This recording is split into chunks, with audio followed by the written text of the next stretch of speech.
I'll come back into Talking Fitchburg. Joined today from Fitchrona EMS. It's our own Deputy Chief Jeff. I don't know why he's our own, but he's You Jeff always do Dosley. He's our own. He's our own Deputy I'm Chief. waiting for drums or something in the background, but good morning. Yeah, we really, sound effects during this interview. You're gonna have to really work hard to get that. Just saying. Jeff, we're going to talk about swimming safety, swimming water emergencies, that sort of thing. This time of year, unfortunately, we put this topic out. We kind of talk about different topics in each, when we're preparing for these interviews. And there was a drowning, unfortunately, of a 15-year-old in Columbia County recently. Nevertheless, I think water safety with the lakes that we do have around the Dane County and surrounding areas, I mean, it's the time of year. And especially when you look at hot weeks, people are looking to get out and cool off in the water. But young to old, it doesn't matter. Water safety has got to be a priority. So I want to start, Jeff, first off. A response to a drowning from an EMS standpoint, what does that look like? So somebody is an active, either drowned or is missing, whatever the case may be. What's the role of EMS, fire, in trying to get this person out and alive? Sure. The first priority for us is to make sure that the person is out of the water, and if not, do we have the appropriate responses that are coming. So obviously we're always going to get the fire department on that, the tech rescue team if necessary. If they're out on the chain of lakes that we have here, and we're really fortunate to have some beautiful lakes in our area, you'll get the response teams from Dane County. McFarland has a boat, and other places are out there as well. To just get the person out of the water and then determine if the person obviously is breathing or not, and then start those rescue efforts out there. So, there's a couple of different things. Obviously we want to worry about our safety as well, but we also want to make sure that the person is out, that other people are not putting themselves in harm's way unnecessarily, to make sure that they're safe. And then if they're out on the lake, get the person back into shore as quickly as possible. We'll start rescue efforts on a boat if necessary. I would say most of the responders that are going out into the lakes all have basic first aid. So for us, even though we're listed as paramedics, it's, initially is going to start out as a basic first aid call, CPR or, breathing for the patient.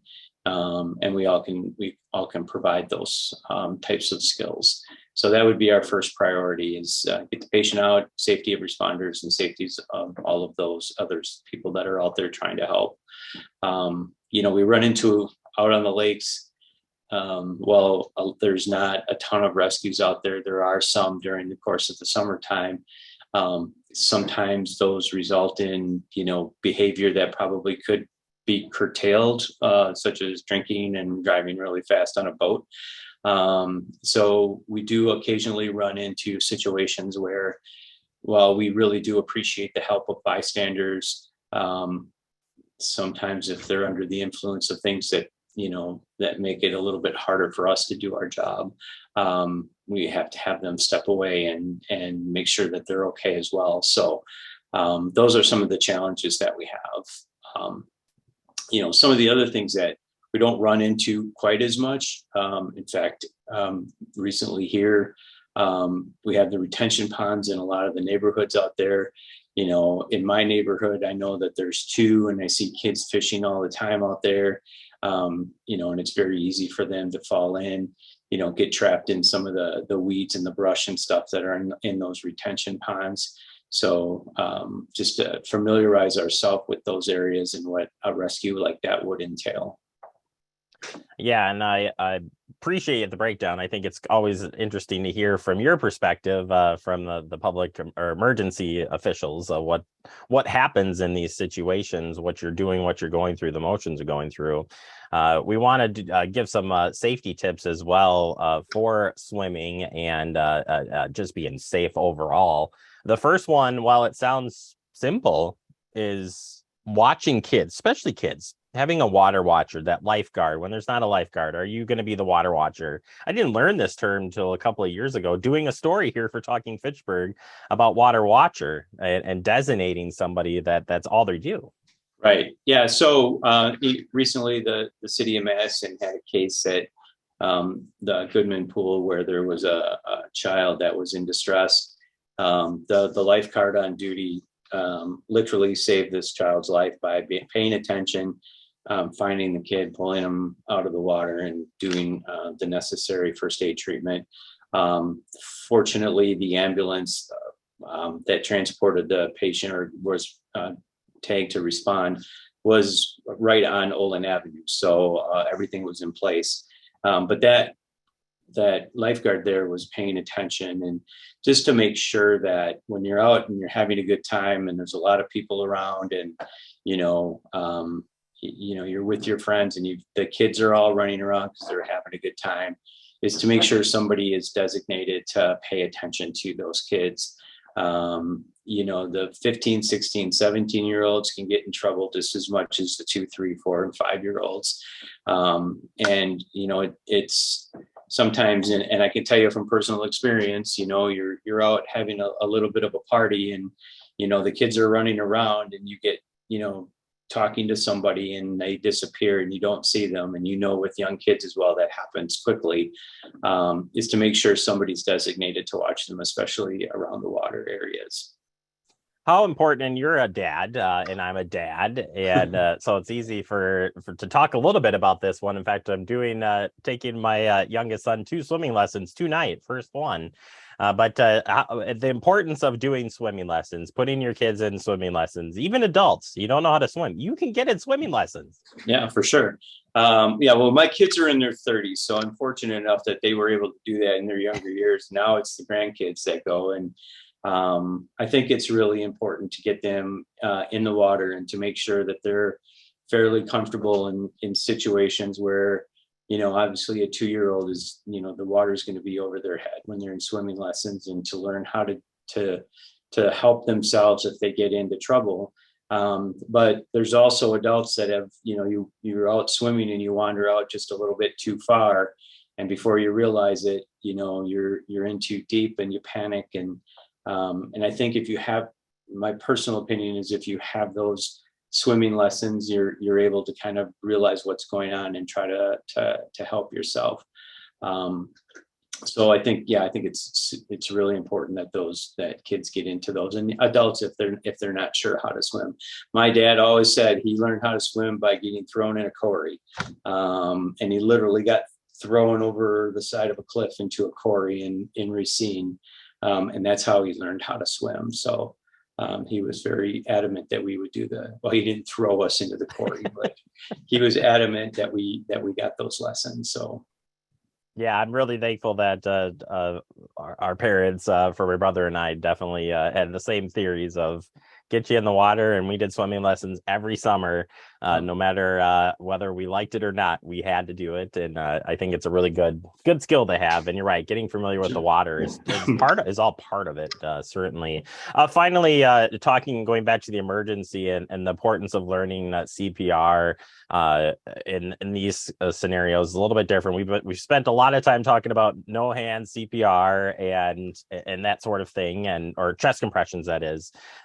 But in these types of scenarios, it's going to be a little bit different here for the emergency. So the importance of getting certified for CPR is still really important, on top of just being able to do chest compressions. Yeah, definitely. Just rescue breathing, if that's something that you need to do. A lot of times if they're taken out of the water quickly, they may not be breathing, but you can help them breathe. Obviously, if they're in cardiopulmonary arrest, hands only CPR is important as well. So just having that first aid skill definitely gives an advantage to the patient that's out there. The other thing that, we didn't really mention too much is that, especially where I live in McFarland, going out onto lake out there, you can go from 2 feet of water to 60 feet of water in not a lot of time. So once you get out into the middle of the lake somewhere, you might think, well, it's not really that deep.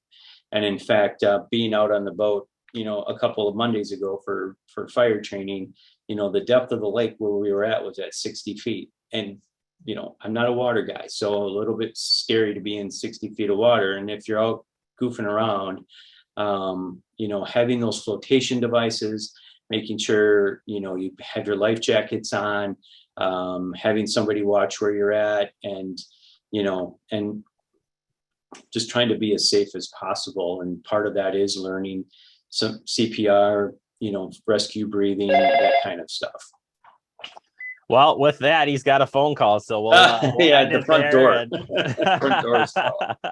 No, we appreciate the time, Jeff. We'll stop there, and certainly we can pick up on future talks on different water emergency safety tips, boating safety, all of that. But figured midsummer, this is the time to talk a little bit about just some general water safety tips. Get you thinking about it as you're heading out to the pool or wherever. Water is fun, but being safe definitely helps too. Jeff, if people want to stay connected with what's happening at Fitzroy EMS, how can you do that? You can find us on Facebook, Fitzroy EMS on Facebook, Twitter, Instagram occasionally. We'll try to put some water safety tips on our Facebook page for people to take a look at. If you want to contact me directly for some information, it's Jeff D at FitzroyEMS.com. Jeff D. Well, that's what I'll say from now on. Thank you, Jeff. Appreciate your time. I want to say JD, but I've got to save that for a bigger interview with the music. All right, Jeff. Thank you for your time. We'll check in with you soon. My pleasure. Have a good day. You bet. Jeff Dostlik, Fitzroy EMS. Check out their social media and talk to JD. He'll be there for you. We'll take a quick break. More to come. You're watching Talking Pittsburgh.